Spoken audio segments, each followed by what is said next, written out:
Cranes और heavy machinery के बगैर 80 टन के पत्थर कैसे उठाए जा सकते हैं? ऐसा कौन सा राज है जो अहराम मिस्र को आज भी साइंस के लिए चैलेंज बनाता है? और क्या वाकई अहराम मिस्र की तामीर इंसानी हाथों का कमाल है या किसी और मखलूक का? अस्सलामु अलैकुम। आप देख रहे हैं फोकस टीवी उर्दू। दोस्तों सोचें, अगर आपको 2.5 टन वजनी पत्थर सैकड़ों फुट ऊंचाई पर रखना हो और आपके पास ना क्रेन हो, ना लोहे के औजार और ना बिजली, क्या आप ये काम कर सकते हैं? दोस्तों आज के दौर में भी एक फुल साइज पत्थर को उठाने के लिए महंगी हाइड्रोलिक क्रेन, सैकड़ों मजदूर और महीनों की प्लानिंग दरकार होती है। मगर अहराम मिस्र, खास तौर पर ग्रेट पिरामिड ऑफ गीजा में लगभग 23 लाख पत्थरों को इतनी महारत से रखा गया कि एक पत्थर का फर्क भी महसूस नहीं होता। यही वो सवाल है जिसने साइंसदानों, मुअर्रिखीन और मुहक्किकीन को दिहाइयों से उलझा रखा है। फोकस टीवी में आज हम यही जानने की कोशिश करेंगे कि आखिर ये काम कैसे हुआ। तो दोस्तों अगर आप हमारे चैनल पर नए हैं तो आपसे गुजारिश है कि चैनल को जल्दी से सब्सक्राइब करें और साथ ही नोटिफिकेशन बेल दबाएं ताकि हमारी नई आने वाली हर वीडियो आप तक बआसानी पहुंच सके। ये तो सारी दुनिया जानती है कि अहराम मिस्र कोई मामूली तामीर नहीं, बल्कि हैरत अंगेज इंजीनियरिंग, इल्म फल्कियात और जुग्राफियाई महारत का शाहकार है। ग्रेट पिरामिड 4500 साल पुराना है और इसकी असल बुलंदी 146 मीटर थी, यानी आज की 45 मंजिला इमारत के बराबर। ये सिर्फ एक मकबरा नहीं बल्कि मालूमात, ताकत और इल्म का मुजस्सिमा है। इसका मोहल्ले वकू इतना दुरुस्त है कि ये जमीन के सेंटर ऑफ मास के करीब तरीन मकाम पर बनाया गया। दोस्तों ये एहराम बिल्कुल शुमाल की तरफ रुख किए हुए हैं, वो भी 1 डिग्री से भी कम फर्क के साथ। ये इसी वक्त मुमकिन है जब आपके पास या तो सैटेलाइट हो या आसमान के इसरार का मुकम्मल इल्म। आइए अब बात करते हैं पत्थरों की, जिनका वजन 2.5 से 80 टन के दरमियान है। इन पत्थरों को आसमान से लाया गया, जो कि 800 किलोमीटर दूर है। यानी न सिर्फ वजन ज्यादा बल्कि फासला भी खासा तवील था, और ये सब बगैर किसी पहिए के। एक नजरिया ये कहता है कि मिस्री इन पत्थरों को दरिया नील पर बांस की कश्तियों से लाते थे, फिर रेत पर स्लेड की मदद से खींचते थे। मगर जब तहकीककारों ने हिसाब लगाया तो ये पता चला कि इतना काम सिर्फ हजारों मजदूरों से मुमकिन ना था, और ना ही इतने स्लेड रनवे मौजूद थे। कुछ माहिरीन मानते हैं कि एंशिएंट इजिप्शियंस के पास सौती तवानाई यानी सोनिक लेविटेशन जैसी कोई टेक्नोलॉजी थी, जिससे वो ऑब्जेक्ट्स को वाइब्रेशन के जरिए लिफ्ट करते थे। दोस्तों ये थ्योरी सुनने में तो साइफाई लगती है, लेकिन कुछ तिब्बत के माबदों और कदीम इंडियन टेक्स्ट्स में इसका जिक्र मौजूद है। फिर सवाल पैदा होता है कि क्या ये सब किसी इंसानी तहजीब ने बनाया या किसी और ज़हीन मखलूक ने। अहराम का अंदरूनी निज़ाम भी अजीब है।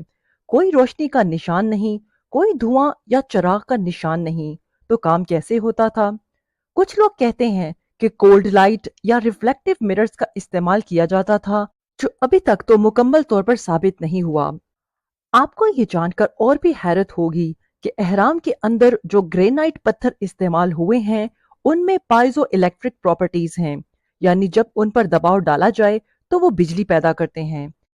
कुछ नजरियात के मुताबिक अहराम एक किस्म के एनर्जी जनरेटर्स थे, जो जमीन की तवानाई को एम्पलीफाई करके खला में खारिज करते थे। नासा के इंजीनियर और रूसी साइंसदानों ने अहराम पर तहकीक की और ये बताया कि इनके अंदर एक मखसूस मकनातीसी फ्रीक्वेंसी है जो आम जगहों पर नहीं पाई जाती। तो क्या वाकई ये कोई कदीम पावर प्लांट्स थे? दोस्तों आज तक कोई भी पूरी यकीन दहानी से नहीं कह सका कि ये सब कुछ किस तरह बनाया गया। सिर्फ यही नहीं, पूरी दुनिया में चीन, बोस्निया, मैक्सिको, इंडोनेशिया ऐसे ही अहराम मौजूद हैं। क्या ये सब इत्तेफाक है या एक ही टेक्नोलॉजी दुनिया भर में फैलाई गई थी? ग्रेट पिरामिड के 3 चैम्बर्स का ताल्लुक इंसानी दिमाग, जिस्म और रूह से जोड़ा जाता है, और कुछ तो इसे हीलिंग सेंटर भी मानते हैं। बाज माहिरीन का कहना है कि इन अहरामों में अकैशिक रिकॉर्ड महफूज हैं, यानी ऐसी तवानाई या लाइट फ्रीक्वेंसी जिसमें पूरी इंसानी तारीख और शायद मुस्तकबिल भी एनकोडेड है। یہ سب جانکر انسان کے دل میں یہ سوال ضرور پیدا ہوتا ہے کہ اگر ہمارے آباء و اجداد اتنے ذہین تھے تو پھر ہم وہ علم کہاں کھو بیٹھے، یا کیا وہ جان بوجھ کر چھپا دیا گیا؟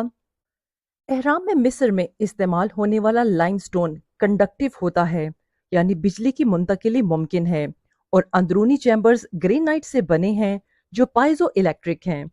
آپ کو یہ جان کر حیرت ہوگی کہ یہ کمبینیشن جدید وائرلیس چارجنگ یا ٹیسلا کی فری انرجی سے ملتا جلتا ہے، اور یہ سب کچھ ہزاروں سال پہلے، جبکہ آج ہم آرٹیفیشل انٹیلیجنس، 5G اور کوانٹم کی باتیں کر رہے ہیں، وہ لوگ شاید پہلے سے ہی ان کانسیپٹس کو جانتے تھے۔ تو آخر حقیقت کیا ہے؟ کیا یہ اہرام صرف قبریں تھیں؟ کیا یہ خلائی مخلوق کا کام تھا؟ یا ہمارے ماضی کے انسان ہم سے کہیں زیادہ ترقی یافتہ تھے، صرف تاریخ نے ان کی عظمت کو دبا دیا؟ دوستو، اگر ہم اہرام میں مصر کی بات کریں تو یہ صرف قدیم پتھروں کی عمارت نہیں، بلکہ انسان کی ذہانت، علم اور اسرار سے بھرپور ماضی کی جیتی جاگتی مثال ہے۔ ہزاروں سال گزرنے کے باوجود یہ اہرام آج بھی دنیا بھر کے سائنسدانوں، ماہر آثار قدیمہ اور تاریخ دانوں کے لیے ایک معمہ بنے ہوئے ہیں۔ ان کی تعمیر کا طریقہ، ان میں موجود توانائی کے راز اور ان کی جغرافیائی ترتیب، سب کچھ اس بات کی گواہی دیتی ہے کہ ماضی کی تہذیبیں نہایت ترقی یافتہ تھیں۔ شاید وہ علم جو ہم آج کھو چکے ہیں کبھی ان اہراموں میں پوشیدہ تھا۔ اہرام مصر آج بھی خاموشی سے آسمان کی طرف دیکھتے ہیں، جیسے کسی ایسے سوال کا جواب چاہتے ہوں جو ہم ابھی تک سمجھنے کے قابل نہیں ہوئے۔ دوستو، حقیقت جو بھی ہو، ایک بات واضح ہے، اہرام مصر آج بھی دنیا کے سب سے بڑے رازوں میں سے ایک ہیں، اور جب تک انسان تلاش اور تجسس میں زندہ ہے، اہرام بھی زندہ رہیں گے، سوالوں کے ساتھ، نظریات کے ساتھ اور کہانیوں کے ساتھ۔